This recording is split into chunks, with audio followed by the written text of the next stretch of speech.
Aming mga Pilipino, sorry to say, sa ayaw at sa gusto naman namin, kayo naman ang masusunod eh. Pero nakabantay po kami sa lahat ng inyong mga galaw, ng mga kilos. At ini-expect na po namin, kumbaga, hindi na po kami nagugulat. Hindi na kami nagugulat and more harassment to come coming from the PNP.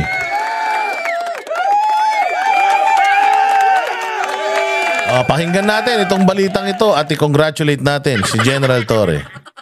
PNP Chief, siya si General Nicolas Torre III na nanguna noon sa pag-aresto kay dating Pangulong Rodrigo Duterte. At live mula sa Camp Crame sa Quezon City, nangunguna sa balita si Brian Castillo.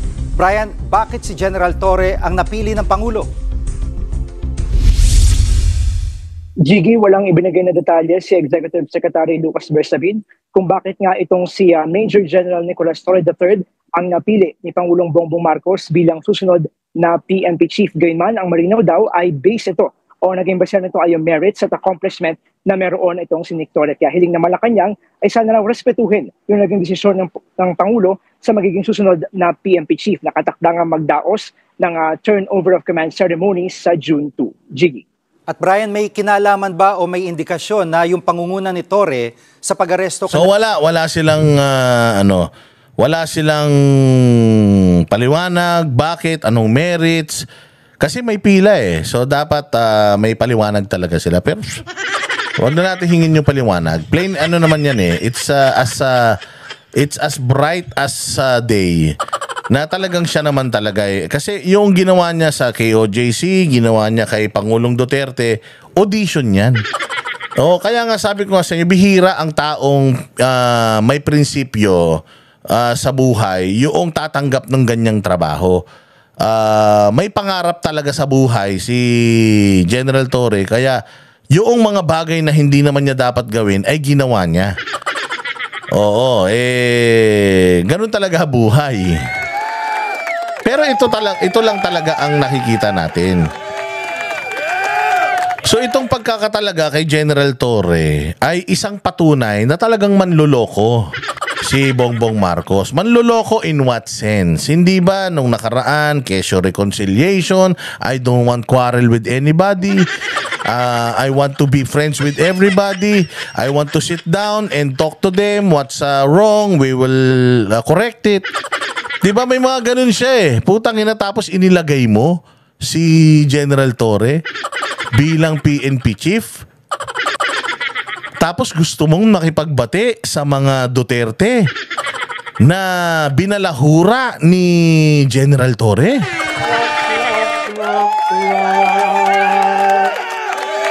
Yan. Sabi ko nga sa inyo, kung kayo po ay magpapabudol muli dito kay Bongbong Marcos, wag na kayong maniniwala sa mga pinagsasabi nito kahit na isa. Dahil ito si Bongbong, wala tong sinabi na totoo. Sabi ko nga sa inyo, pathological liar talaga yan.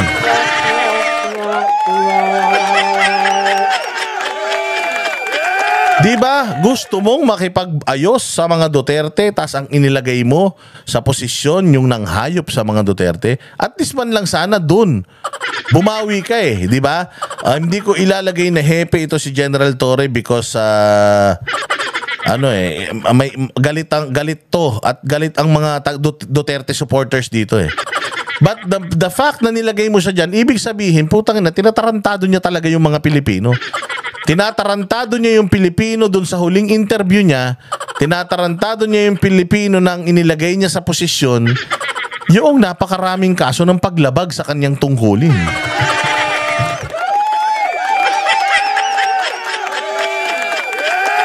So dito mo talaga makikita yung pagiging unstable ng isip, ng utak ni Bongbong Marcos nung nakaraan, nagpa-resign tapos ni-retain naman lahat.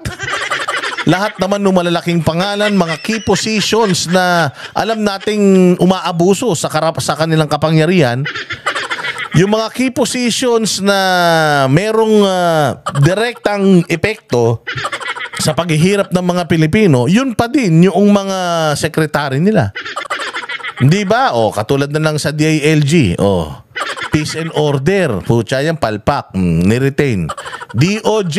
O, kita mo naman, meron tayong justice system dito, gumagana. Pero si Pangulong Duterte, pumayag siya na ipadala sa ibang bansa, nakipag-collaborate sa Interpol para pag-itraido rin yung kababayan natin, Morso, isang dating presidente. DOJ ito na humahawak ng mga kaso sa Pilipinas. Oo, pero putya yan, makikita natin na talagang yung mga kaso dito sa Pilipinas, kontrolado nila lahat. O hindi ba? O, niretain din niya yung economic team niya. Ang problema ng Pilipinas, ekonomiya. Ang problema ng Pilipinas, pagkain. Pero nandiyan pa rin si Department of Agriculture Secretary. Problema natin, ekonomiya, walang trabaho. Pero niretain naman niya yung mga economic team niya. Bay putang ina, anong ini-expect natin sa susunod na 3 taon?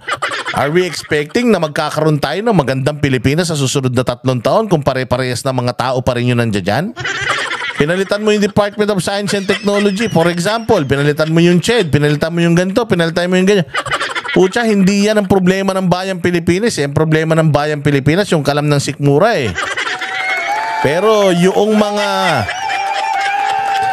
mga sekretary na humahawak ng mga ahensya kung saan masusolusyonan yung problema ng taong bayan, sila pa rin nandiyan. Sabi ko nga sa inyo Sinong problema? O di sila, niloloko lang kayo niya. Hindi nyo naman mabubudol ang taong bayan.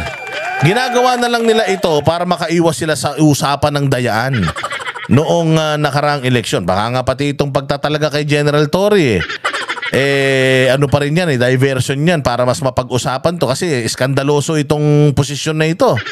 Pag-uusapan ng buong Pilipinas yan. Mantakin mo, naging hepe ng pulis yung ginamit para kidnapin si Pangulong Duterte at dalhin sa ibang bansa, hindi ba?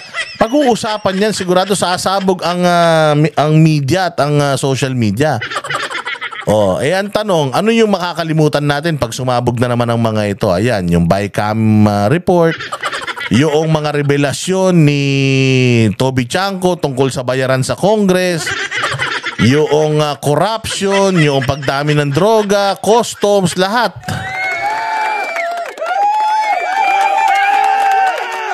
So sincere si Pangulong Marcos sa inyo, sincere si Pangulong Marcos na ayusin ang bayang Pilipinas? Hindi.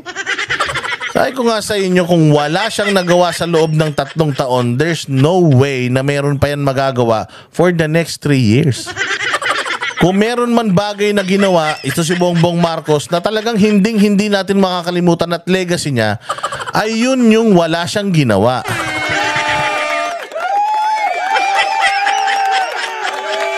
Ako talaga, sabi ko nga sa inyo, hindi na ako naiinis na hinire itong si General Torre na maging PNP chief. Expected na natin yan. Kaya nga ako, somehow, kinukongratulate ko si General Torre dahil sa dami ng kasalanang ginawa niya sa mga Pilipino, kahit masira yung image niya at pangarap niya at pangalan niya, para lang sa pangarap niya, at least nakuha niya yung kanyang minimithi. Kaya congratulations pa din. So klaro na sa atin lahat mga Pilipino kung gaano kasinungaling talaga si Bongbong. Na si Bongbong wala talagang planong gawing mabuti or maayos ang Pilipinas. Ang plano talaga ni Bongbong lagyan ng mga tao, lahat ng ahensya ng gobyerno, yung sisira sa Pilipinas. Na dating Pangulong Duterte at Pastor Apollo Kibuloy ang naging daan para mapili siya bilang PNP chief.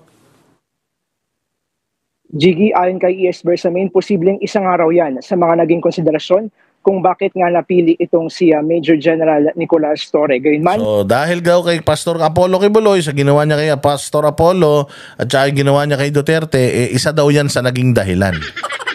So ngayon, tatanungin ko kayo, sincere si Bongbong sa pakikipagbati niya sa mga Duterte? Sa tingin ba ninyo yung sinasabi ni Taberna na mabait siya, sa tingin nyo, totoo yun na mabait siya? Puto, saan ka makakita ng mabait na presidente? Ilalagay mo na PNP chief, yung punong-puno ng kaso. Punong-puno ng napakaraming paglabag sa karapatang pantao. Traidor sa bayang Pilipinas, di ba? So anong ine-expect mo sa susunod na 3 taon? Magre-retire to sa susunod na taon pa. Pero masyadong matagal kasi 1 taon to halos na magiging PNP chief. Pero ito ang question talaga na dapat natin itanong sa mga sarili natin. Anong mangyayari sa susunod na 3 taon? Ang mangyayari sa susunod na 3 taon, marami pang mga ganito. Wala na yan, wala na. Build infrastructure, wala na yan. 3 years? Bagong ospital, bagong eskwelahan, wala na yan. Wala na kasi kam 2026 ang gagawin na ng mga yan, magpapaligsahan na yan para sa eleksyon sa 2028 So wala nang magagawa, wala nang mangyayari sa bayang Pilipinas for the next 3 years. Huwag na kayong magtaka. Huwag na kayong mag-expect. Oo. Kailangan na lang talaga i-assert ni VP Sara, maging consistent na lang talaga si VP Sara sa kanyang assertion na she will be president in 2028. She will not get impeached. She will be president this 2028 at at gagalingan niya. Because again, yung nakikita ko ngayon kasi kay Bongbong Marcos, suicidal na siya Na parang if I will go down, I will take you with me. Na kung babagsak ako, sama-sama tayong babagsak. To the point na yung susunod na magiging presidente ng Pilipinas, if inevitable na si VP Sara yun, I am sure kulang yung 20 taon para i-correct lahat ng mga kababuyan na ginawa nito ni Bongbong Marcos sa Pilipinas. Totoo yan. Irreparable. Yung ginawa niya sa Congress, ginawa nila ni Tambaluslos sa Congress. Mantakin mo yung Congress, kilala na sila ng mga buhaya, pero ngayon mas matindi na. Mas matindi na ang Congress ngayon. So yung nakaugalian ng mga congressman natin ngayon, grabe yun. Kapag dating ng bagong gobyerno, pucha, sigurado ako, yung pagnanakaw mas magiging talamak. Sa dami ng utang natin, sa dami ng inuutang ni BBM, sigurado ako na kung si Inday Sara ang magiging presidente, mahihirapan siyang ayusin ang Pilipinas. Pero at least mag-try man lang kasi si Pangulong Duterte yan ang sinabi niya na I would like to go out as a president whom tried his best. Gusto kong makilala ako ng mga tao bilang isang presidente na ginawa ang lahat ng kanyang makakaya. Hindi niya sinabi na pinakamagaling na presidente, pinakamatapang, pinakamatalino. Gusto ko na makilala ako ng tao bilang isang presidente na ginawa ang lahat ng makakaya niya para maging maayos ang bayang Pilipinas.